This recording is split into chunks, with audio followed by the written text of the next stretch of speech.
Bien, bonjour à tous et merci donc de venir à ce second cours. Nous allons continuer nos explorations de la vie mentale non consciente. La semaine dernière, nous avions parcouru plusieurs siècles pour voir qu'il y avait toute une histoire de la psychologie du non-conscient. Et en particulier, nous avions terminé le cours en soulignant qu'au cours du XXe siècle, de très nombreuses conditions neuropsychologiques chez des patients atteints de lésions cérébrales avaient permis d'explorer des facettes du traitement non conscient de l'information dans le cerveau humain. Alors aujourd'hui, nous allons continuer ce panorama, presque on pourrait dire ce catalogue, avec des études beaucoup plus récentes chez le sujet normal qui vont nous montrer qu'en fait, il y a vraiment un foisonnement extraordinaire, et notamment dans les 10 dernières années de recherche, de protocoles, de paradigmes qui permettent de contraster des informations conscientes et non conscientes. Et contrairement à ce qu'on aurait pu penser il y a seulement 15 ou 20 ans, ce domaine donc, de contrastes minimaux entre traitements conscients et non conscients est très riche. On dispose de très nombreuses voies d'accès à cette question du traitement conscient de l'information dans le cerveau en le contrastant avec la situation non consciente.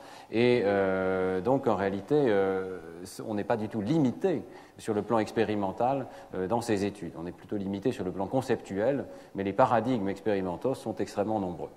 Alors, en particulier, je pense qu'on a tendance toujours à sous-estimer l'étendue de la vie non consciente. Et je commencerai donc par cette citation de Barge, avec ses collègues qui ont été les premiers à explorer l'étendue de certains processus sociaux, cognitifs non conscients, et qui disent que dans la nature, l'esprit non conscient est la règle et non pas l'exception. Et ça fait écho à ce sur quoi nous avions terminé la semaine dernière, c'est-à-dire le fait que dans l'esprit, disons, de Turing et de ses suivants, et également de von Neumann, on peut considérer que la mécanique cérébrale, la mécanique du traitement de l'information, évidemment, ne fait pas appel en aucune manière à un esprit conscient, et c'est donc la situation par défaut. C'est la compréhension de la conscience qui est évidemment le problème difficile. Alors, nous avons une non-conscience des causes de non-comportement, Spinoza l'avait déjà dit. Nous avons une non-conscience, évidemment, de l'architecture de notre système cognitif. Sinon, les études de psychologie ne seraient pas nécessaires. Il suffirait de demander à la personne comment elle fait pour traiter l'information. Mais lorsque vous demandez comment vous traitez, par exemple, les phrases que je suis en train de prononcer, vous n'avez évidemment aucun accès à cette mécanique extraordinairement complexe qui permet d'abord de segmenter les mots, puis d'accéder à leur catégorie grammaticale et de reconstituer enfin le sens. Alors, nous allons voir dans des paradigmes qui suivent que nous pouvons devenir totalement inconscients de certains traits des stimuli que nous percevons. Mais mieux encore, la présence même des stimuli peut devenir non consciente, peut disparaître de notre conscience. Et ce sont ces paradigmes-là, évidemment, qui retiendront notre attention dans la mesure où ils offrent un contraste total entre un stimulus conscient et un stimulus qui disparaît totalement de la conscience. Donc, il y a ce qu'on appelle les stimuli subliminaux, qui sont le résultat du masquage, mais nous verrons aussi que l'inattention, à la fin de ce cours, peut conduire à une invisibilité de certains stimuli. Alors, je dois souligner tout de suite que le reste du cours sera très largement consacré à la perception subliminale, c'est-à-dire la perception de stimuli très souvent masqués, rendus invisibles par masquage, et qui sont totalement non conscients dans la mesure où même lorsque vous savez qu'ils sont présents, même lorsque vous portez votre attention sur ces stimuli, vous ne pouvez pas les amener à la conscience. Et je dirais que 80%, 90% de la recherche en psychologie est menée avec ce type de stimuli subliminaux masqués. Mais il faut quand même souligner que ça a pu conduire peut-être à une sous-estimation de l'étendue des processus non conscients, et c'est clairement ce que pense John Barge dans cet article que je citais plus haut, qui fait cette comparaison amusante. Il dit qu'étudier l'étendue des processus non conscients sur la base du traitement des processus subliminaux, donc masqués, serait comparable à étudier l'intelligence d'un poisson sur la base de son comportement lorsqu'il est sorti de l'eau. C'est-à-dire qu'on sous-estime peut-être considérablement l'étendue des processus non conscients avec cette rigueur méthodologique qui insiste sur le fait que jamais, au grand jamais, une personne ne va être capable de voir les stimuli. Nous allons donc voir dans le cours d'aujourd'hui qu'en fait, il y a des tas d'autres possibilités que celles du masquage et que ces autres possibilités, finalement, donnent une idée plus vaste et peut-être plus réaliste de l'étendue des processus non conscients. Alors je commencerai par rendre hommage à un père fondateur qui n'était pas cité dans la partie historique du cours de la semaine dernière, c'est Hermann von Helmholtz, qui, bien entendu, est à l'origine de cette expression très connue, l'inférence inconsciente. c'est-à-dire l'idée que le système visuel opère avec des lois qui sont comme une sorte de logique d'analyse des images et à laquelle nous n'avons pas du tout accès. Pour reprendre une autre citation plus récente de ce livre de Jacques Nignot, La science des illusions, les illusions visuelles peuvent être une manière de révéler et peuvent être un indice révélateur de ces méthodes non conscientes utilisées par le cerveau pour traiter intelligemment les données sensorielles. Et donc la première source de données que je voudrais considérer aujourd'hui pour le traitement non conscient de l'information, c'est celle des illusions visuelles qui très souvent amènent de façon indirecte à nos yeux d'expérimentateurs l'idée que le cerveau est en train de traiter une information sans que nous en ayons conscience. Par exemple, cette magnifique illusion visuelle qui a été créée par Ted Adelson est tout à fait spectaculaire. Alors, je pense que de nombreux sont ceux d'entre vous qui voient cette illusion pour la première fois, qui ne voient pas qu'il y a une illusion. La scène nous est proposée à notre conscience de façon tout à fait évidente. Il s'agit d'un échiquier, il y a un cavalier noir sur une case noire et un cavalier blanc sur une case blanche, et quelqu'un a eu l'idée de poser un cylindre sur l'échiquier. Bon. Alors en réalité, regardez attentivement le cavalier blanc et le cavalier noir, et également la case sur laquelle ils sont posés. Vous les voyez, l'une est blanche, l'autre est noire, il n'y a aucun doute là-dessus. En réalité, elles sont exactement de la même nuance de gris. Et on peut s'en convaincre en masquant partiellement ici les formes, et je pense que vous voyez, je ne sais pas si ça marche bien à une certaine distance, mais en principe, ça doit être exactement les mêmes niveaux de gris ici, dans les deux formes, et pourtant, il suffit que j'enlève le masque, et très rapidement, vous voyez, réapparaître cette distinction tout à fait claire. Il y a vraiment l'un qui est blanc, l'autre qui est gris. Alors qu'est-ce qui se passe ici? Eh bien, ces illusions ont été donc créées et étudiées par Edward Adelson de MIT, qui montre qu'en réalité, il y a un processus tout à fait automatique, mais extrêmement sophistiqué, qui prend en compte les ombres dans la scène. Vous voyez que le cavalier blanc est dans l'ombre. On infère la présence d'une ombre sur le base du fait qu'il y a ici toute une zone dans laquelle l'échiquier est légèrement assombri, avec des frontières floues qui sont tout à fait caractéristiques du nombre. Et dans ce contexte, notre cerveau, tout à fait à notre insu, retire la luminosité qui est due à l'ombre et donc immédiatement éclaircit les niveaux de gris qui se situent dans l'ombre et donc nous fait percevoir une case blanche là où en fait il y a une case exactement de la même nuance de gris que cette case noire qui est en pleine lumière ici. Vous voyez que l'illusion nous révèle un aspect du traitement des stimuli, le traitement des ombres, dont nous n'avons absolument aucune conscience particulière. Alors, le traitement non conscient de certains aspects des illusions a fait l'objet d'études particulièrement intéressantes de la part de Melville Goodale et ses collaborateurs, et notamment cet article d'Agliotti, De Souza et Goodale en 1995 qui a joué un rôle tout à fait fondateur. Ils se sont servis d'une illusion particulière, qui est l'illusion de Titchener, pour montrer que certains paramètres visuels continuaient d'être perçus normalement alors que d'autres parties de notre système visuel subissaient l'illusion. Donc ici, il s'agit de l'illusion de Titchener. Vous voyez que la taille du cercle central est influencée par la présence de cercles périphériques qui peuvent être soit plus petits, soit plus grands que lui. Donc en réalité, dans l'image que vous avez sous les yeux actuellement, les disques centraux sont de taille identique. J'espère que ça fonctionne à peu près dans le contexte du Collège de France, mais en principe, les gens pensent que le disque de gauche est le plus grand. J'espère que c'est le cas actuellement. Je pense qu'il faut être bien en face pour le voir. Donc vous subissez cette illusion visuelle, qui est une illusion de contraste avec le contexte, mais ce qui est tout à fait étonnant, c'est que Melville Goodale a ensuite demandé au sujet de saisir le disque central dans une situation où il s'agit d'un vrai disque en bois qu'on peut attraper et qui est entouré de dessins des cercles.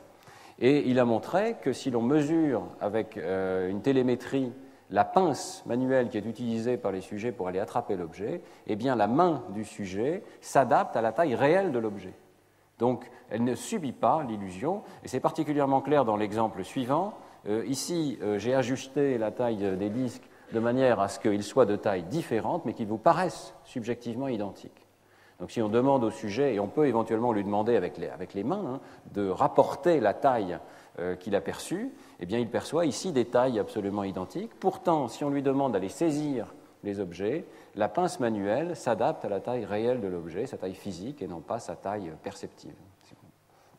Alors, cette illusion suggère qu'il y a au moins deux voies de traitement d'information dans le cerveau, une qui conduit à la perception consciente, la taille perçue de l'objet, et une autre qui ne serait pas influencée par l'illusion visuelle, ou moins influencée par l'illusion visuelle, parce que les résultats montrent qu'il y a quand même une petite influence, mais beaucoup plus faible, et qui donc traverserait le cerveau sans que nous en soyons conscients. Bon, je dois souligner tout de suite que ce travail donc, de 1995 a conduit à de très nombreuses réplications, mais aussi non-réplications. Alors, je ne vais pas rentrer dans le détail de cette polémique. D'ailleurs, je n'en ai pas une idée moi-même extrêmement claire, puisque dans le tout dernier numéro de Cognitive Neuropsychology, pour ceux qui ont accès à cette littérature un petit peu technique, il y a à la fois une revue de Melvin Goodell qui est extrêmement intéressante et qui montre avec de très nombreux exemples également empruntés à d'autres illusions visuelles que celle de Titchener, que ce principe vraiment fonctionne, c'est-à-dire qu'il y a une action, une voie de l'action indépendante de celle de la perception dans le système visuel humain. Mais il y a aussi un article de Franz et Gegenfurter qui souligne qu'on peut expliquer ces résultats autrement et qui prétend qu'il y a en fait une seule représentation unifiée de la taille des objets dans le système visuel. Donc ces résultats font l'objet d'un très vaste débat. Juste pour vous donner une idée, il faut vraiment faire très attention lorsqu'on fait ces expériences. Un des arguments de Franz et ses collaborateurs, c'est que lorsqu'on juge la taille, on compare en permanence les deux côtés de l'image et donc on subit une sorte de double illusion. La taille du cercle de droite est modifiée par les grands cercles et en même temps que la taille du cercle de gauche est modifiée par celle des petits cercles. Et son argument, c'est que lorsqu'on attrape l'objet, seuls les disques qui sont autour de la cible comptent en réalité. Donc il y a une sorte de division automatique de l'illusion. Et tout ceci donc, fait l'objet de très nombreux débats. Je crois qu'il reste quand même, et on va voir dans la suite de l'exposé, qu'une voie dorsale, occipitopariétale, est beaucoup moins sensible aux illusions visuelles et fonctionne sous un mode que les collègues de Lyon, Marc Jeannereau et d'autres ont appelé un mode de pilote automatique, c'est-à-dire d'un système très rapide qui est capable de passer de la sensation à l'action sans nécessairement que nous en ayons conscience. Alors, parmi les illusions visuelles, il y a évidemment d'autres illusions qui sont tout à fait spectaculaires, ce sont celles de bistabilité, qui nous suggèrent également qu'il y a un traitement en quelque sorte en fond, non conscient. Par exemple, le cube de Necker, vous savez que Necker était un chimiste qui a observé ces cristaux et a perçu lui-même cette illusion au départ.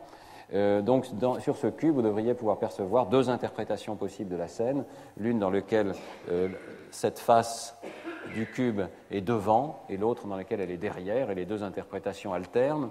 Il y a bien entendu l'illusion du vase et du visage, dans lequel, si vous fixez une zone à peu près au milieu de l'image ici, vous allez percevoir tantôt qu'il s'agit de deux personnes qui se regardent, tantôt d'un vase en blanc, et les deux alternent de façon tout à fait spontanée.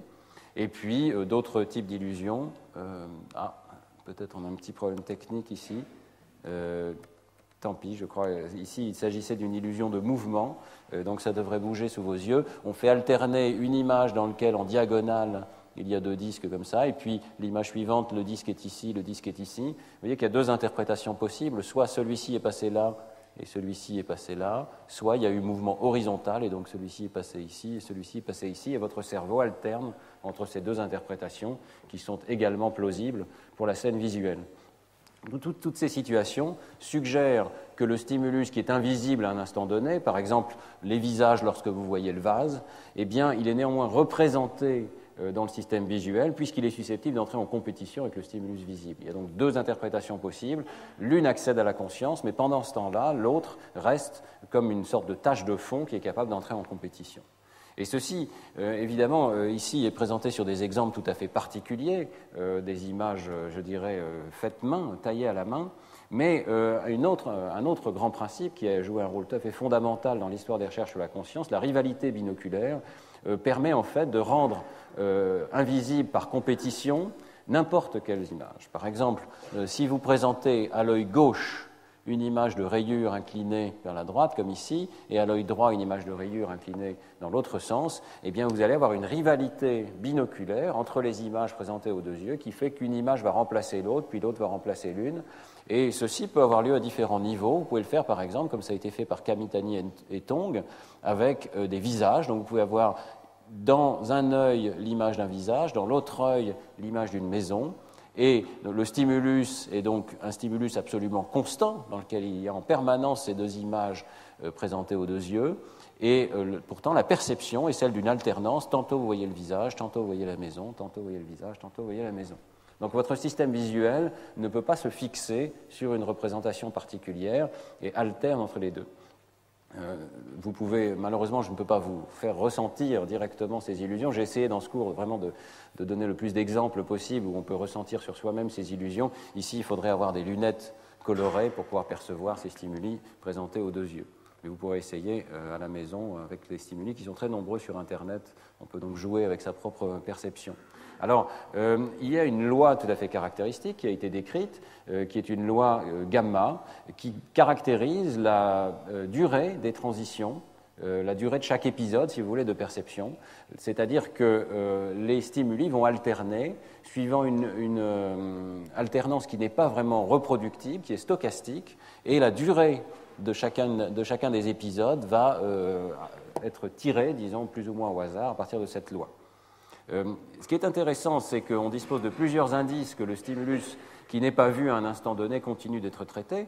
Bon, le premier, c'est la compétition elle-même. Il n'y aurait pas compétition si le stimulus qui n'était pas vu à un instant donné n'était pas quelque part en train de bouillonner sous le seuil et d'être susceptible à un moment donné de franchir le seuil et de devenir conscient. Et en particulier, il y a les lois qu'a décrit Pim Levelt dans sa thèse en 1966. L'une de ces lois est tout à fait intéressante. Si vous modifiez la force d'un des stimuli, par exemple en modifiant son contraste, donc imaginez que vous partez de cette situation de rivalité entre visage et maison et vous changez le contraste du visage. On pourrait penser que ça va changer la durée de perception du visage. Eh bien, pas du tout. Ça ne change pas la durée de perception du visage, ça change la durée de perception de l'autre stimulus, qui devient plus long ou plus court suivant que vous renforciez ou diminuez le contraste. Donc, ça veut dire qu'un stimulus qui n'est pas vu, les caractéristiques d'un stimulus qui n'est pas vu peuvent influencer le stimulus que vous voyez actuellement, et en particulier déterminer sa durée de perception, ce qui signifie bien qu'il doit y avoir un traitement non conscient. En fait, il y a des arguments encore beaucoup plus directs pour un traitement non conscient des stimuli au cours de la rivalité binoculaire. Et l'un des arguments, c'est que les stimuli qui ne sont pas vus conduisent néanmoins à des illusions perceptives classiques d'adaptation. Par exemple, ce qu'on appelle en anglais le motion after effect, movement after effect, l'illusion de mouvement après coup, si vous voulez, ou ce qu'on appelle aussi l'illusion de la cascade, c'est-à-dire que le fait que votre système visuel s'habitue à voir du mouvement, et cette habituation a lieu ici, même dans des conditions où le stimulus qui conduit à l'habituation n'est pas conscient. Même chose pour un autre effet d'adaptation, l'effet McCullough. Donc, votre système visuel va s'adapter et ensuite, ça va avoir une influence sur la perception consciente, même lorsque le stimulus qui conduit à l'adaptation n'est pas conscient. Bon, je reviendrai sur cette situation de rivalité binoculaire lorsque nous parlerons des bases neurales de la conscience, en particulier dans le cours de l'année prochaine, mais on doit, je crois, ici mentionner brièvement les travaux de David Leopold et Nikos Logothetis, qui, au cours d'études étagées sur plus d'une dizaine d'années, ont abordé la représentation neurale des images au cours de la rivalité binoculaire.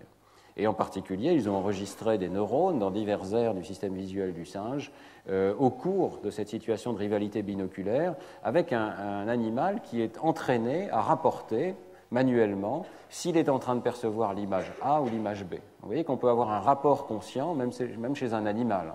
On y reviendra avec les études d'Alan Cowie, mais il n'y a aucune contradiction particulière à penser qu'on peut avoir un rapport conscient qui ne soit pas verbal. Et donc, ça permet ici d'étudier une sorte d'analogue de la rivalité binoculaire chez le singe macaque. Alors, ce qui est tout à fait intéressant, c'est que Nikos Logothetis et David Leopold rapportent la présence de cellules dans le système visuel qui corrèlent avec la perception rapportée par l'animal.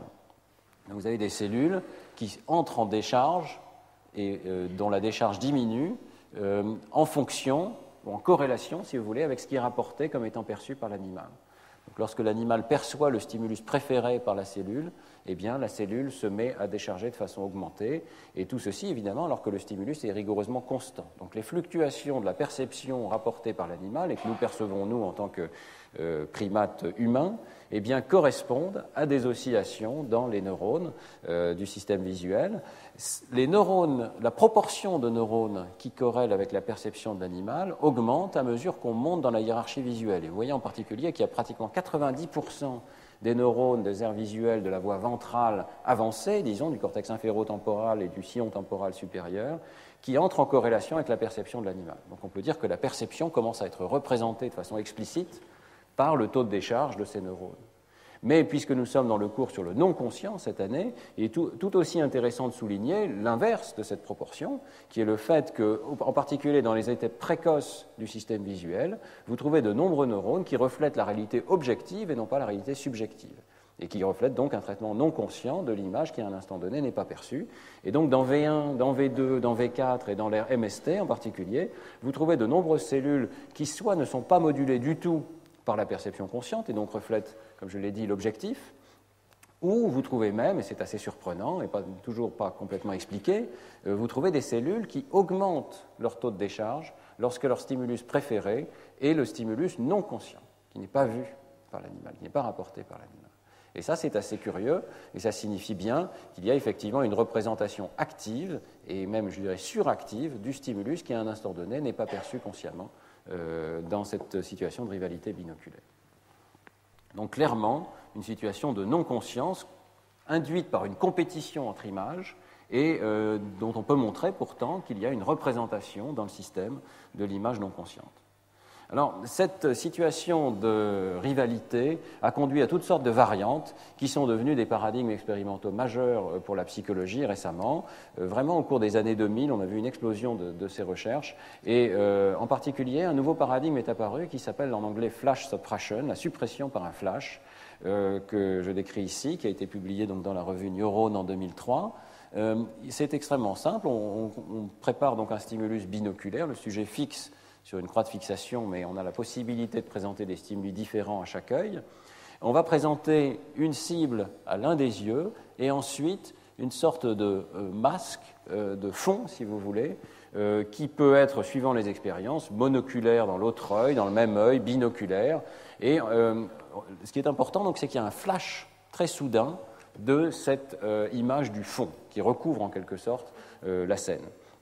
Alors, ce que vous voyez ici, c'est le pourcentage de disparition rapporté par le sujet. Le sujet déclare ce qu'il perçoit. Et la perception subjective, si je pouvais vous montrer comment ça fonctionne, je n'ai malheureusement pas de démonstration explicite de ce phénomène, mais la perception, c'est que lorsque le fond apparaît soudainement, eh bien, le point rouge disparaît.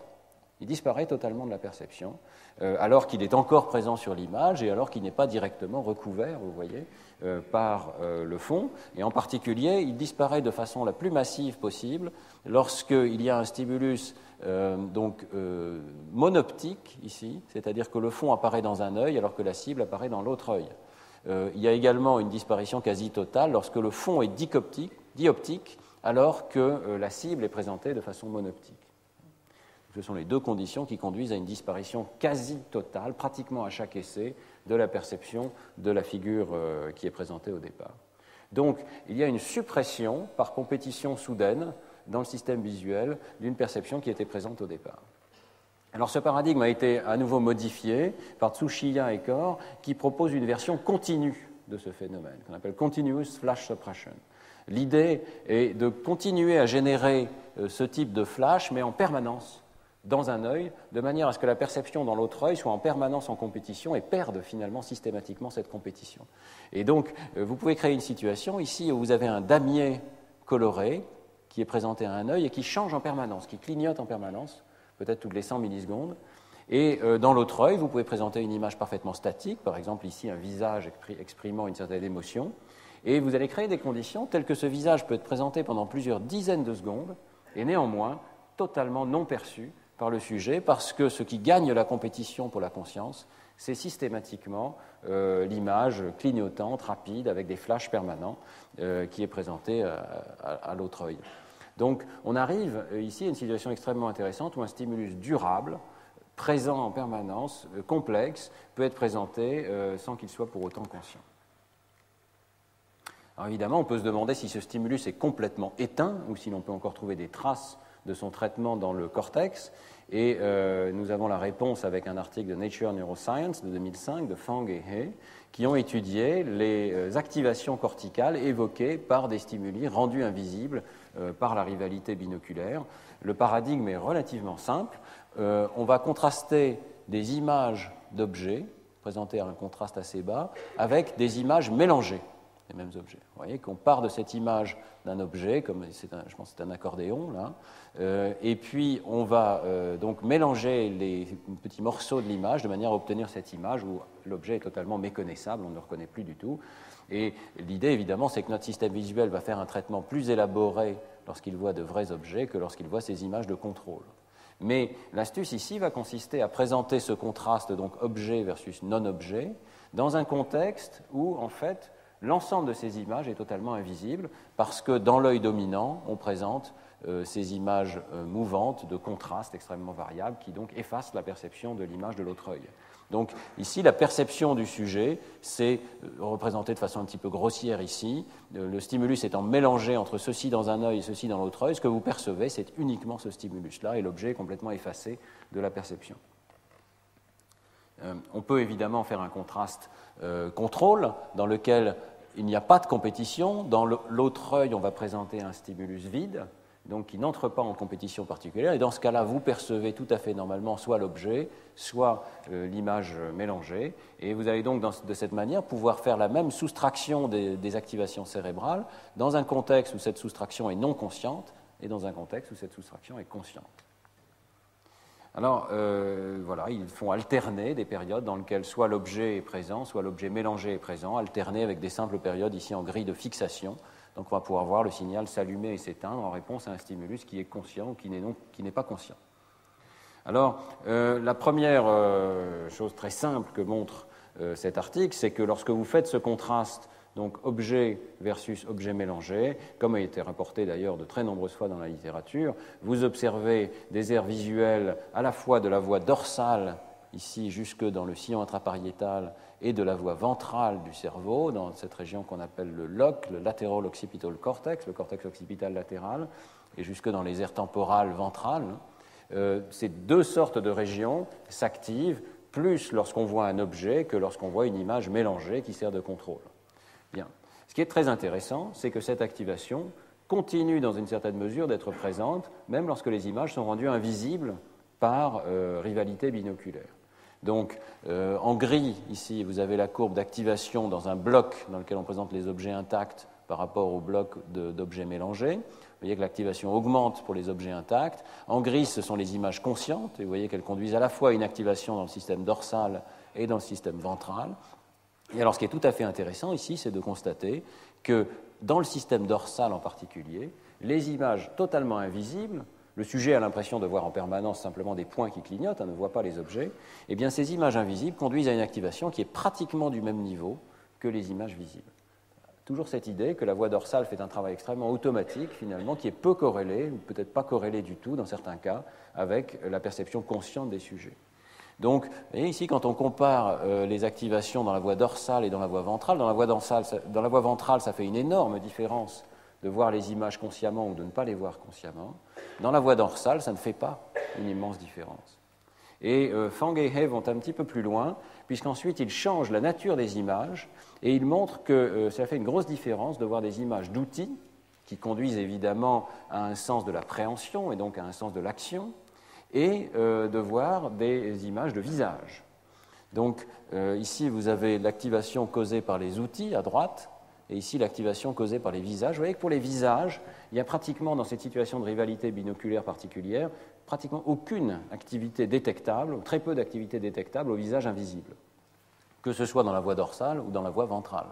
Par contre, lorsque les images sont des images d'outils, comme peut-être l'accordéon, eh bien, vous voyez qu'on retrouve cette activation dorsale extrêmement forte et cette activation ventrale qui existe, mais qui est faible.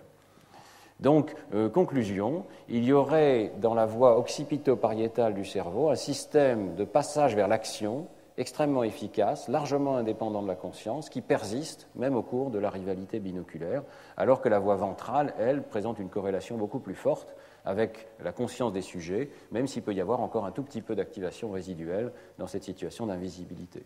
On peut dire que la rivalité binoculaire a l'air très largement de créer une compétition particulière au sein du système ventral de perception. Alors, ces formes de compétition dans le cerveau sont extrêmement nombreuses. Le cerveau a un problème général de compétition, c'est-à-dire que lorsqu'on regarde une scène comme celle de cette salle du Collège de France, eh bien, il y a des stimuli extrêmement variés sur lesquels peut se porter notre attention. Et l'un des problèmes du système visuel, c'est d'arriver à extraire une information particulière, celle qui est pertinente, par rapport à toutes celles qui pourraient également être extraites, mais qui ne sont pas pertinentes. Alors on peut penser que donc, ce principe de compétition est extrêmement général, et de fait, il y a d'autres paradigmes, comme celui que je vous présente maintenant, la cécité induite par le mouvement, qui montre encore d'autres formes de compétition, donc qui n'ont pas besoin de ce dispositif un petit peu compliqué de stimulation binoculaire. On présente une image à un œil et une image différente à l'autre œil. Ici, c'est une stimulation donc strictement monoculaire, donc je peux vous la présenter. J'espère que ça va fonctionner. Voilà. C'est un site web sur lequel vous pouvez vous connecter et vous pourrez jouer vous-même avec cette illusion. On peut régler tous ces paramètres, ce qui est assez intéressant. Est-ce qu'on pourrait baisser la lumière? Parce que c'est important d'avoir une lumière assez basse, de manière à ce qu'on voit le mieux possible la grille bleue. Je ne sais pas si on peut baisser la lumière dans la salle. Alors, votre tâche consiste donc à fixer le petit point vert qui est ici au milieu. Fixez-le très attentivement. Et pendant que vous fixez, c'est de ne pas bouger les yeux du tout, mais regardez ce qui se passe avec les points jaunes qui sont autour. Et j'espère que vous allez avoir cette illusion. Si on fixe, c'est important de garder une fixation très bonne. Et pendant qu'on garde cette fixation très bonne, vous allez voir de temps en temps les points jaunes disparaître. Je ne sais pas si ça fonctionne. Et alors, on est vraiment en quelque sorte passif devant ce phénomène.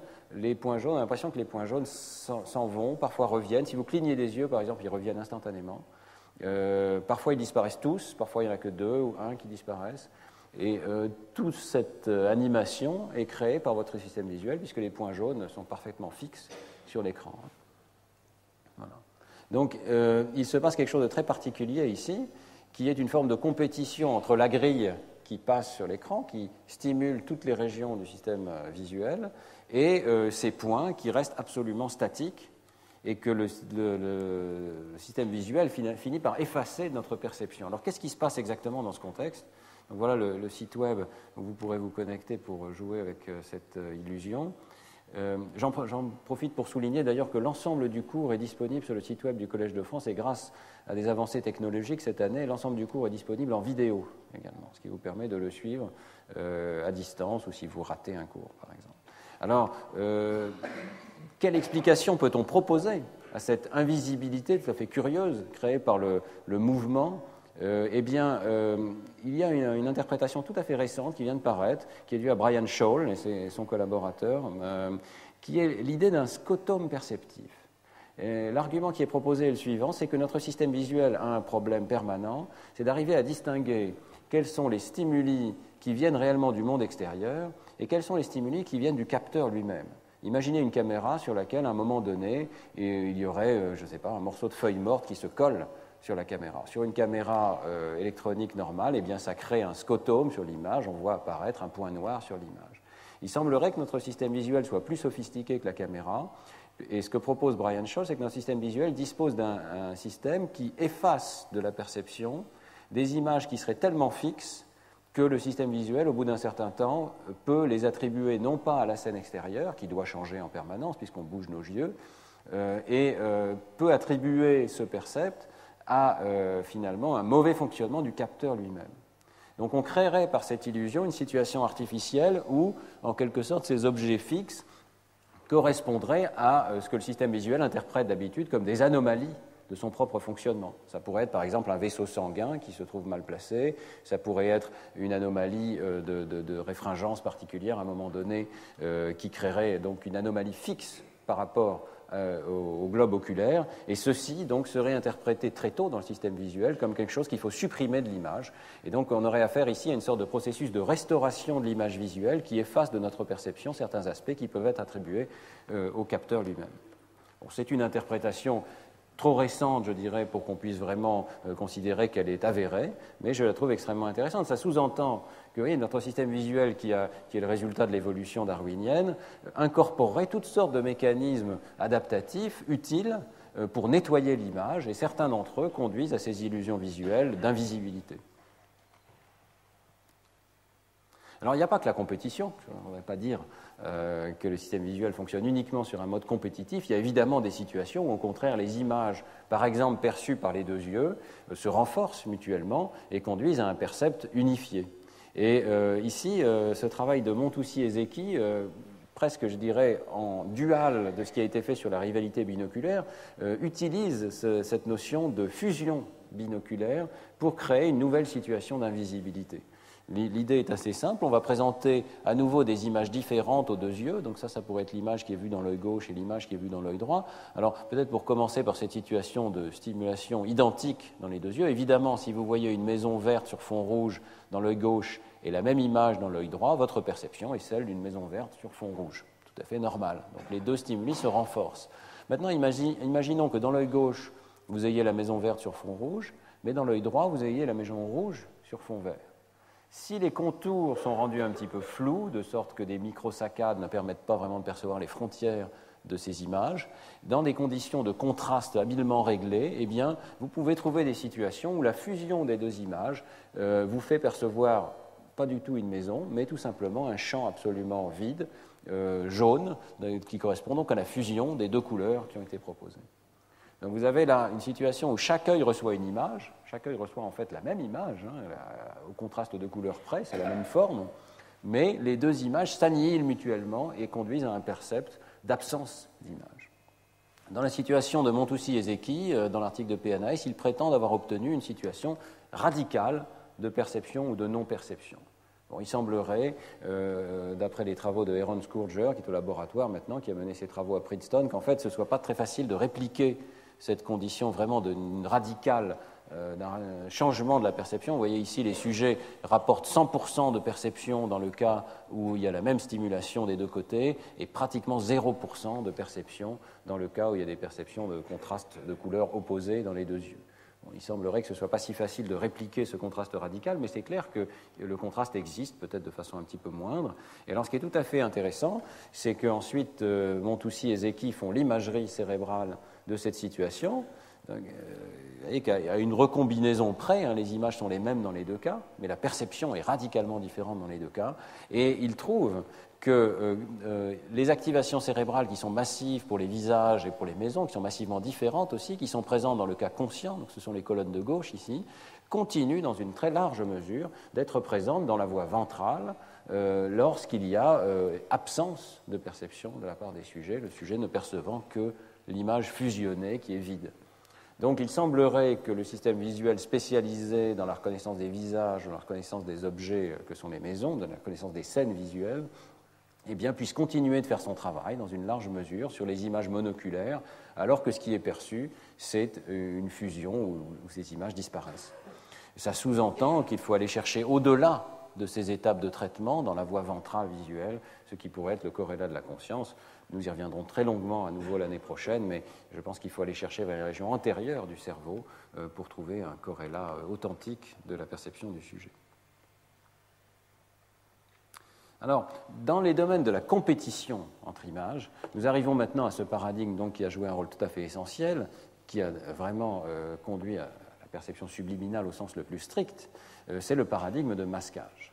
Le paradigme de masquage est une forme extrême de compétition. On peut le définir avec Breitmeyer et Hogman ici comme la réduction, voire la réduction totale de la visibilité d'un stimulus qui est présenté brièvement, qu'on appellera la cible, par un second stimulus, également bref, adjacent dans l'espace et dans le temps, qu'on appellera le masque. Donc vous avez une séquence de deux stimuli, un petit peu comme flash suppression, la suppression par flash que je vous ai présenté tout à l'heure, et la présence d'un deuxième stimulus va effacer la perception du premier. Alors en réalité, il existe là encore de nombreuses variantes. La plus classique est celle du masquage par métacontraste, qui consiste à présenter comme cible typiquement un disque ici, mais on peut aussi faire varier un petit peu la forme. Mais l'important, c'est que donc, ce disque est plein, ça correspond à une surface noire, et immédiatement après, comme masque, on va présenter un anneau qui épouse très étroitement les contours de la cible, ça c'est très important, et qui a le contraste opposé. Vous voyez qu'il a un contraste blanc au milieu et une couleur noire pour l'anneau tout autour. Si vous présentez les conditions appropriées de temporalité, c'est-à-dire une cible qui apparaît brièvement, un masque qui apparaît brièvement, peut-être un petit peu plus longuement, eh bien, vous ne percevez que l'anneau central blanc, vous ne percevez pas qu'il a été pendant un temps très bref noir. Autre situation de masquage, celle où vous pouvez présenter une forme, par exemple celle d'une lettre, comme le X ici, et soit par du bruit visuel, une matrice de points aléatoires, soit par un bruit plus complexe créé par un assemblage de formes telles que des lignes, eh bien, vous allez créer une situation où il est impossible de voir qu'une lettre a été présentée. Le sujet rapporte ne voir que le masque et ne pas voir du tout qu'il y a une lettre qui est présente. D'autres formes de masquage encore plus complexes feront l'objet des cours suivants, mais je voulais les mentionner ici. Il est tout à fait possible de masquer un mot entier. Ici, c'est un paradigme que nous avons utilisé par le passé dans le laboratoire, mais Ken Forster, par exemple, et Tony Marcel ont également étudié des paradigmes de ce type. Vous voyez qu'on va ici flasher un mot tel que radio pendant un temps très bref, 29 millisecondes, et la présence de ces formes masquantes exactement au même point sur l'écran, juste avant et surtout, très important, juste après, va créer une situation de non-visibilité du mot radio. Dans le premier cours, j'avais souligné que c'est possible également de rendre invisibles des stimuli non symboliques, tels que des visages, par exemple. Il faut savoir que ça n'est pas tout à fait aussi facile de rendre invisibles des images. Il faut trouver des masques appropriés. Et dans ce travail de Sid Quider que j'avais mentionné, et que les masques étaient constitués de chimères, de morceaux de visage qui sont particulièrement efficaces pour entrer en compétition avec le visage cible lui-même. Il faut savoir qu'on arrive maintenant également à faire des formes de masquage auditif, et là encore, on doit cette situation à Sid Quider et Emmanuel Dupoux, qui ont donc réussi à présenter dans un flux auditif une présentation brève, comprimée dans le temps et à une intensité assez faible d'un mot auditif, qui sert donc d'amorce, et qui est suivi immédiatement d'un mot vigoureux, si on peut dire, intense, présenté à une durée normale de présentation, et dans la mesure où l'intervalle de temps est extrêmement bref entre les deux, et dans la mesure aussi où dans le flux auditif où se trouve l'amorce ici, il y a d'autres formes, si vous voulez, de babillage auditif. Donc tous ces paramètres sont extrêmement importants et demandent à être réglés, hein. Mais Sid Quider et Emmanuel Dupoux ont réussi à trouver une situation où le sujet ne parvient absolument pas à percevoir qu'il y a des mots amorces qui sont présentés dans le flux auditif inattendus et ne perçoivent que la situation finale, c'est-à-dire le mot présenté nettement au-dessus du seuil. Donc on peut trouver des situations ici où il y a une forme de compétition qui permet soit à des stimuli visuels, soit parfois à des stimuli auditifs, de ne pas accéder à la conscience, y compris lorsque vous en connaissez la présence.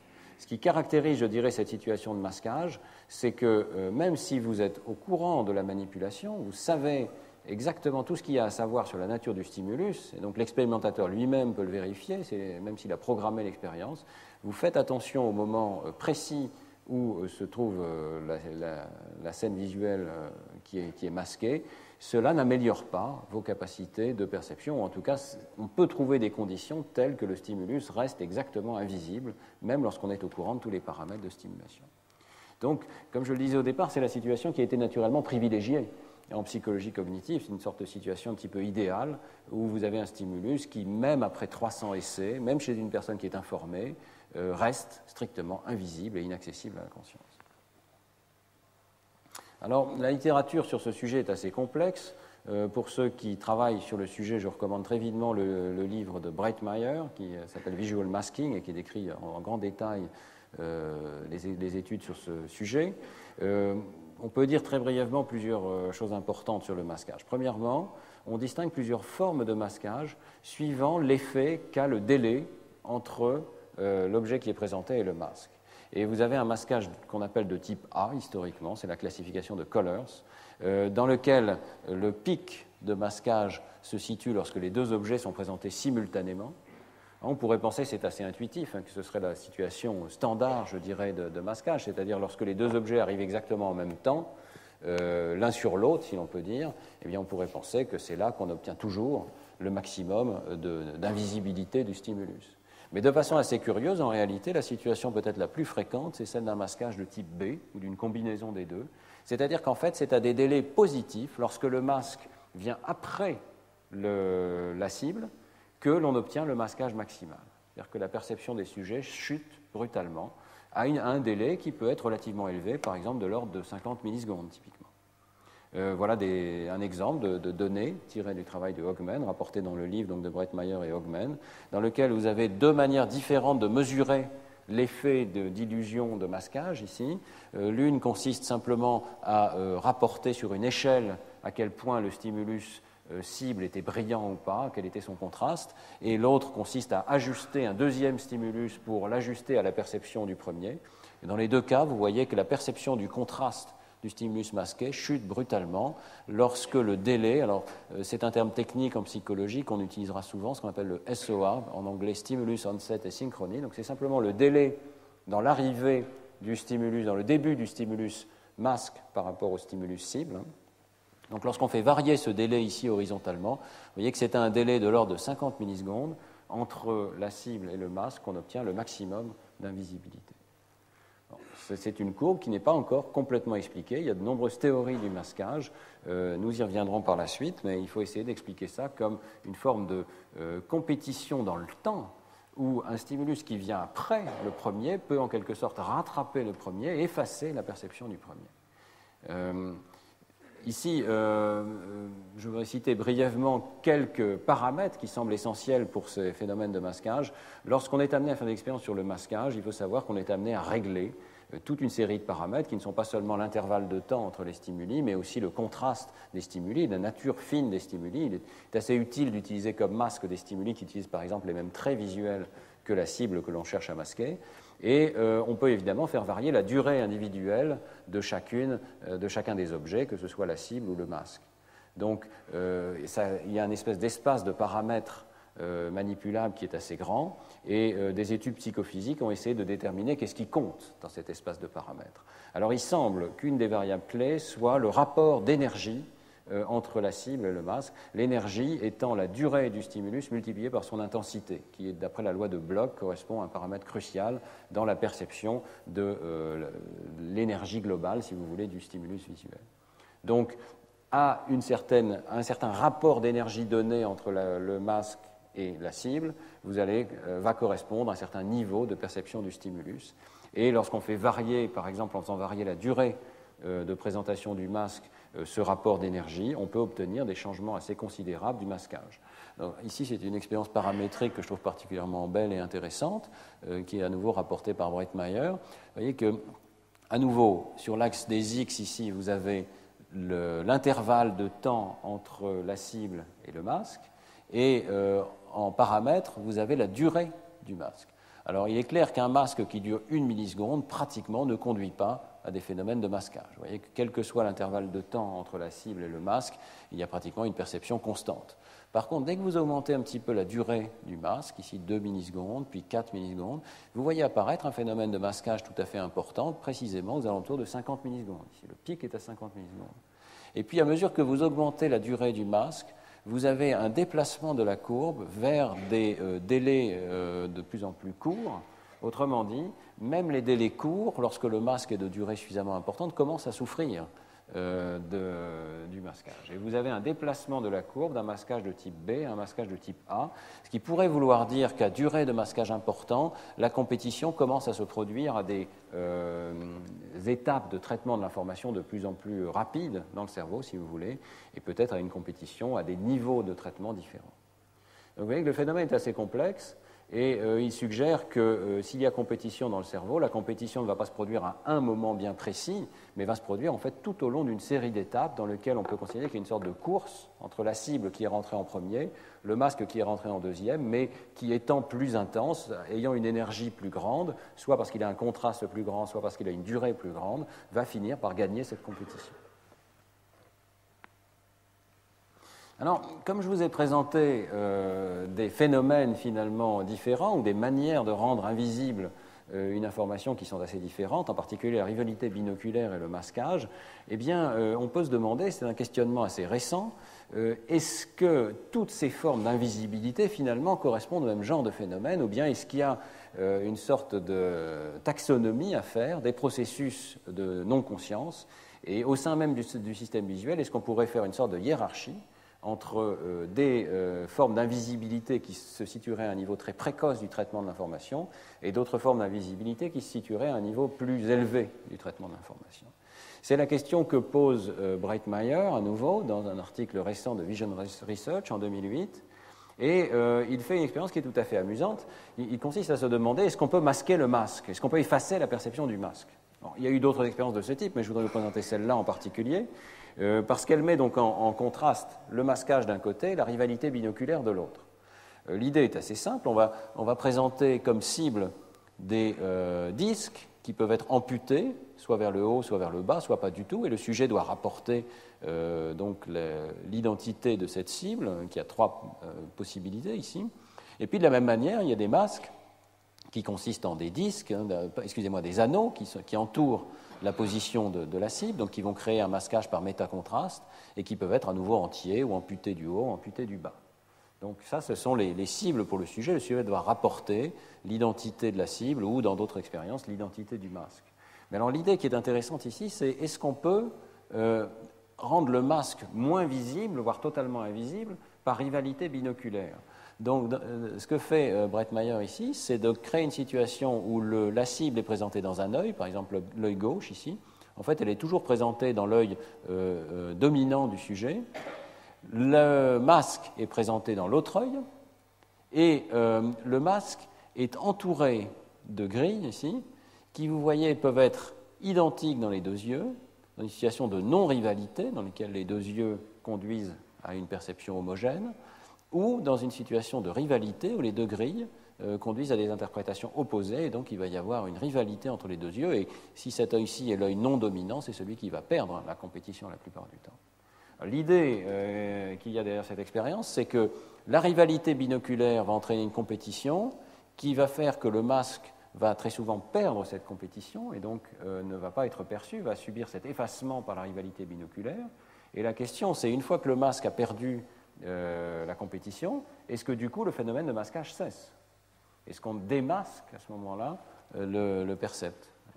Alors, l'expérience est donc assez facile à faire, et on voit que si on demande au sujet de rapporter la cible en gris ici, ou le masque, ce sont les colonnes noires, dans la situation de non-rivalité, vous avez un phénomène de masquage, c'est-à-dire que le sujet rapporte beaucoup plus facilement le masque que la cible, il perçoit le masque mais pas la cible.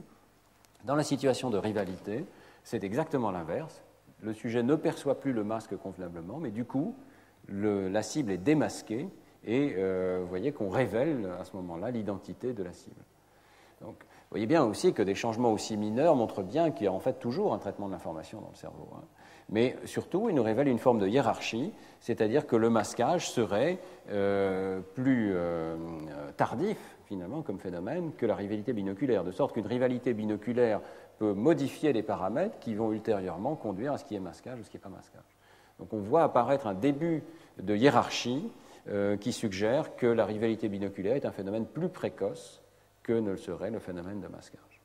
Et ceci est confirmé par d'autres études, notamment une étude tout à fait récente, Almeida et collaborateurs, qui, là encore, vont contraster le traitement de stimuli rendus invisibles par rivalité binoculaire ou par masquage. D'une certaine manière, cette expérience est beaucoup plus simple, mais elle fait appel à l'amorçage. Alors, toujours la même idée, on va rendre invisible un outil en le présentant à un œil, avec l'aide de ces lunettes avec un masque vert et un masque rouge posés sur chaque œil. Et donc, dans l'autre œil, on va présenter un stimulus dynamique avec une oscillation à 10 Hz qui efface totalement la perception de ce stimulus qui est présenté à un contraste assez bas. Donc, le sujet ne perçoit pas la présence de cet outil ici. Et ce qu'on fait ensuite, Almeida et collaborateurs, c'est d'essayer de voir si la présence de cet outil influençait néanmoins des réponses ultérieures à un autre stimulus. Donc c'est ce qu'on appelle le phénomène d'amorçage. Vous voyez qu'ici, on a une période d'à peu près 200 millisecondes au total dans lequel il y a un stimulus qui est présenté de façon non consciente, et ensuite il y a un stimulus conscient, qui est par exemple cette H ici. La tâche du sujet, c'est de négliger totalement les amorces, de se concentrer sur la cible et de décider s'il s'agit d'un outil ou d'un animal. Mais on va regarder, suivant ce principe d'amorçage, s'il y a une facilitation du traitement de l'information par la présentation antérieure d'un stimulus invisible. Intéressant, c'est qu'ils peuvent aussi faire exactement la même situation d'amorçage avec un stimulus rendu invisible par masquage. Je dirais que cette situation-ci est beaucoup plus classique, c'est celle de l'amorçage subliminal traditionnel par masquage.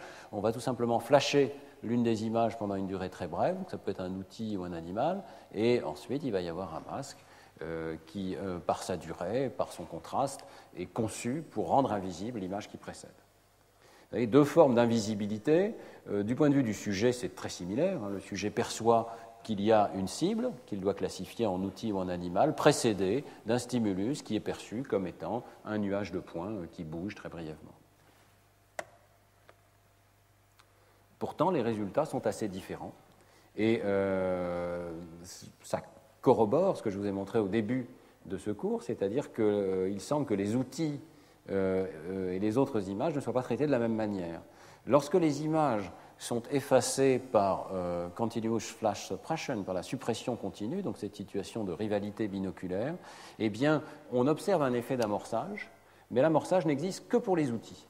Vous n'avez aucun effet d'amorçage lorsqu'un animal est présenté comme amorce, et quelle que soit ensuite l'identité de la cible. Par contre, lorsque l'amorce est un outil, eh bien, les réponses aux outils sont facilitées, les réponses aux animaux présentées consciemment sont légèrement ralenties.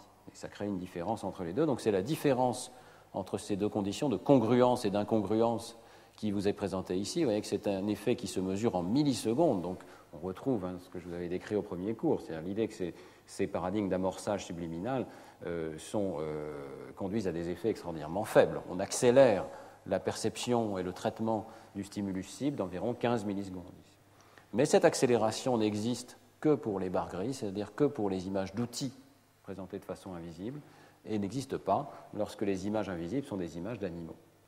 Ça correspond tout à fait à ce qui a été rapporté dans l'expérience d'imagerie qui était antérieure, c'est-à-dire que peut-être la voie dorsale est capable de faire un traitement particulier, mais elle ne le fait que lorsque les images sont des images d'outils. Mais alors ce qui est tout à fait intéressant, c'est de constater que le masquage, lui, se comporte de façon différente. Lorsque les mêmes images sont présentées mais rendues invisibles par masquage, eh bien, à la fois les images d'outils et les images d'animaux conduisent à un effet d'amorçage par congruence. Et il n'y a pas cette différence. Si quelque chose, d'ailleurs, il y a peut-être un effet un tout petit peu plus grand, mais ça n'est pas significatif, d'amorçage par les animaux par rapport aux outils.